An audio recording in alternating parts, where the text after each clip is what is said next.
All right, our final two inductees were both two-sport standouts. First up is 1989 graduate and former football and baseball standout Chip Rossi. You couldn't ask more from a player, from a leadership standpoint, than Chip gave us. Great personality. Everybody,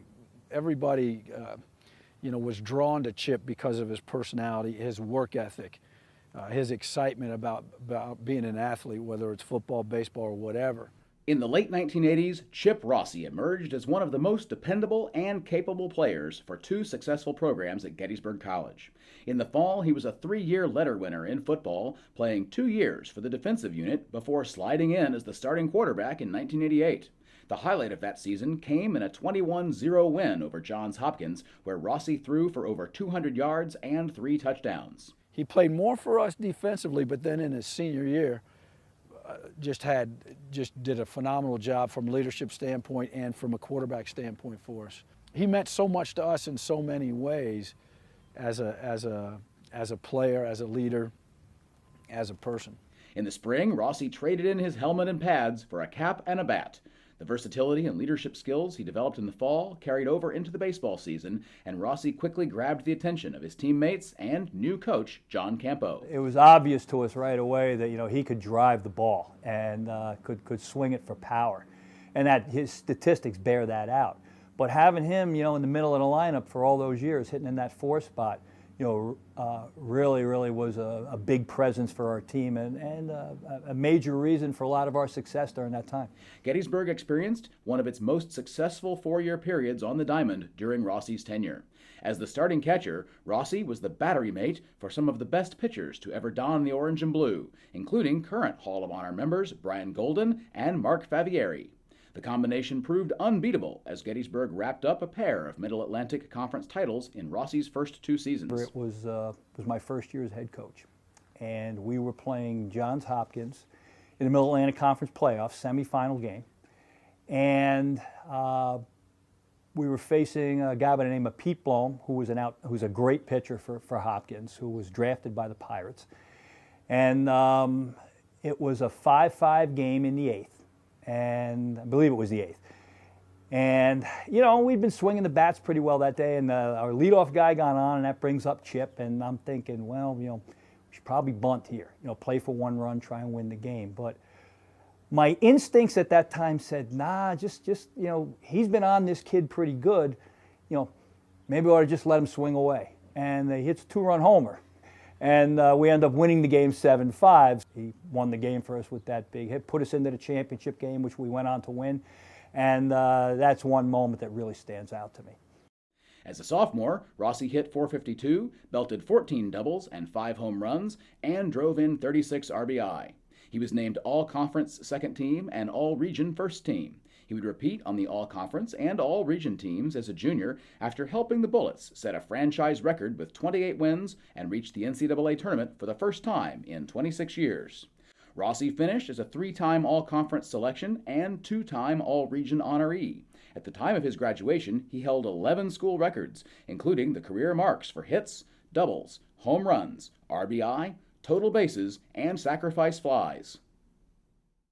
Well, Chip Rossi deserves to be in the Hall of Fame I think his performance speaks for itself. He was a 3-time All-Conference player. He was a 2-time All-Region player, team captain, vital member, and outstanding contributor to 2 conference championship teams, an NCAA tournament team. His leadership skills, all of those things are why Chip Rossi deserves to be in the Gettysburg Hall of Honor. Ladies and gentlemen, it's my pleasure to welcome Chip Rossi.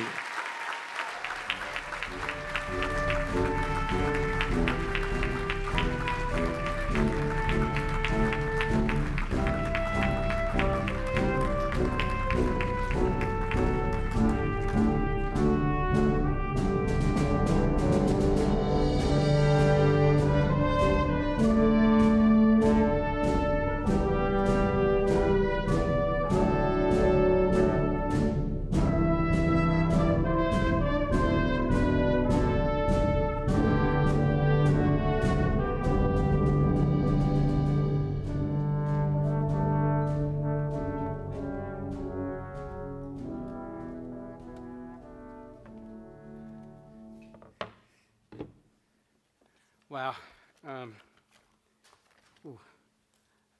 Pete, first thing, Coach Streeter, thank you for not rejecting me for not being 6'5", okay? 5'7", okay? This is such an incredible honor, just a tremendous amount of pride, and I'm just humbled. Let me start by saying thank you to the Orange and Blue Club for this honor. Just very, very proud. Also, boy, you sit back and I've read about Mandy, but you look at these other 4 nominees as well, and Mandy the 5th. What a terrific group of people. I didn't know you personally, but your accomplishments were outstanding. So congratulations to all of you as well. You have a great deal to be proud of, and I know your families are proud of you as well.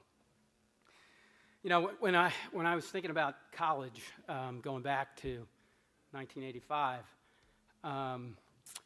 stepped foot on campus here at Gettysburg College. It was the first school I visited. But what I was thinking about in a college was, one, I wanted a quality education.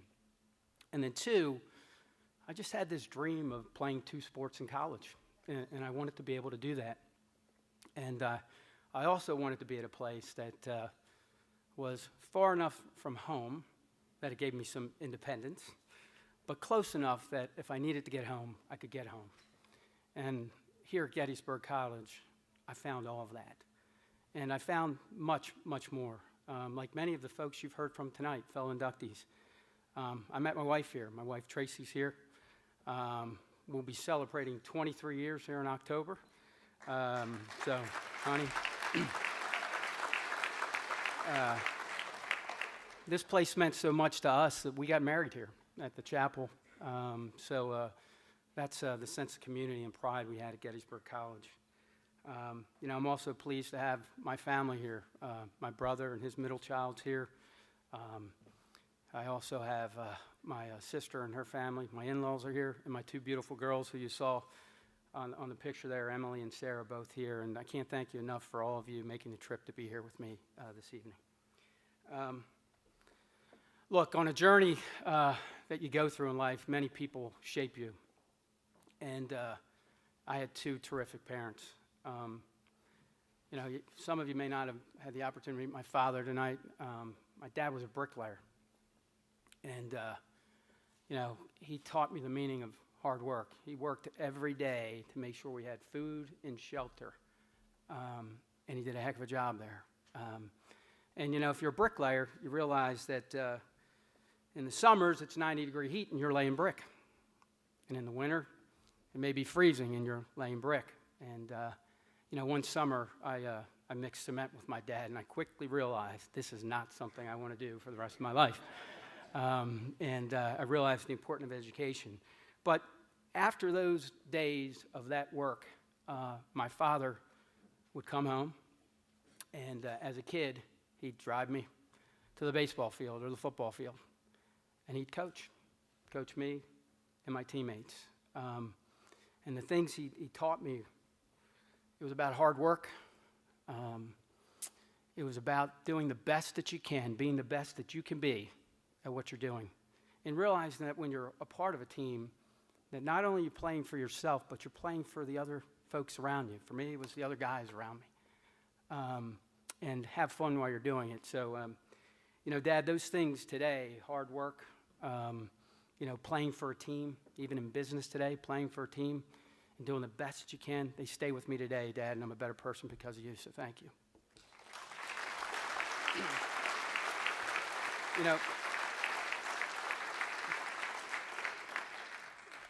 My mother, I always describe my mother as the rock.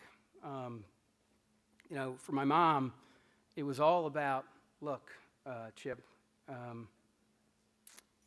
you want to play sports, that's great. But we got one simple rule. You get good grades, you play sports. You don't get good grades, you don't play sports.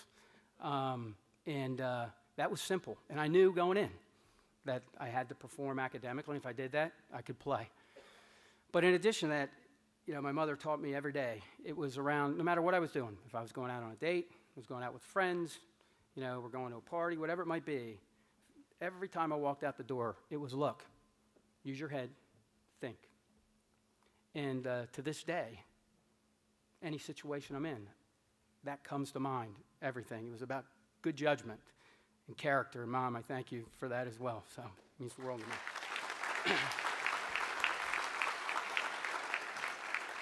And then look, I look at Coach Streeter and Coach Campo. I mean, their careers speak for themselves, and I absolutely believe that someday the two of you are going to be here, and when that happens, we'll be here with you. If you think about Coach Streeter, the program he's built, hopefully we'll get a W tomorrow, Coach, is outstanding. And I can just remember your first experience in college. It's very different than high school, very different. It's structured, it's game planning, it's film after film after film, and you're going through those things. But in addition to that, I remember, you're going through and you're working hard during the summer, and Coach would say to you, and he said this to us, and I can remember this, and for those of you that have ever competed, here at Gettysburg College, I remember him saying to us, look, I know it's tough right now, but, this is this much of your life. This much of your life. It's a short period of time. Take full advantage of it and enjoy it right now while it lasts. And I know it sounds preachy to those of you that are seniors here today, but I would just tell you, look, don't ever forget that. Because I'm sure I'm not the only one in this room that would love to go back in time, put on the orange and blue, and get out there and compete again someday. But take full advantage of that. What a wonderful opportunity here at the school. And then Coach Campo, what can I say other than the fact that, from Coach's standpoint, it was all about you as an individual and teaching you about more than just competing, but about life. He was your dad away from home. And, he pushed you to be the best. I can remember, as a catcher, we'd play doubleheaders on Saturdays. And, I'm running around, and, we had 3 inductees. You saw Brian Golden, Mark Favieri, and the guy that wasn't mentioned, Tony Wechter. 3 talented folks that I had the opportunity to play with. And I remember saying to those guys, we're running. And as a catcher, Coach always made you wear your catcher's gear when you're running. And I'm just running, and I'm looking at those guys. Does he understand I got to catch a doubleheader tomorrow? I can't believe can't I just take the shin guards off or anything like that? But it was about hard work, Coach, and you pushed us to be our best, and I thank you for that. And the last thing I'd say is the teammates, the people you compete with day in and day out, those relationships today are still with me. I have some folks that are here in the back of the room here that I competed with athletically. There's Gary Rickey, Dave Wolf, John Reefer, who was my freshman roommate, my first phone call. You find out who you're rooming with. I call him and I say, hey, John, Chip Rossi, nice to meet you. I'm thinking, hey, could be a good guy. I said, John, what position you play? He says, quarterback. I said, well, so do I. Great experience. The guy you're going to be competing with first day. John, true story, right? We wound up rooming together our freshman year as well. So thank you guys for being here. It means the world to me. And, thanks to all my teammates because, the fact is I'm better because of them.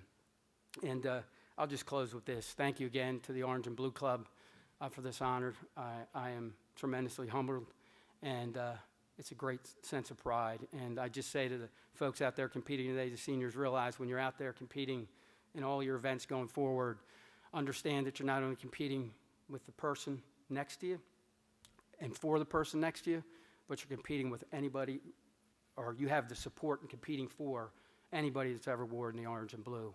So go out there and do the best you can. So thank you again. It's awesome.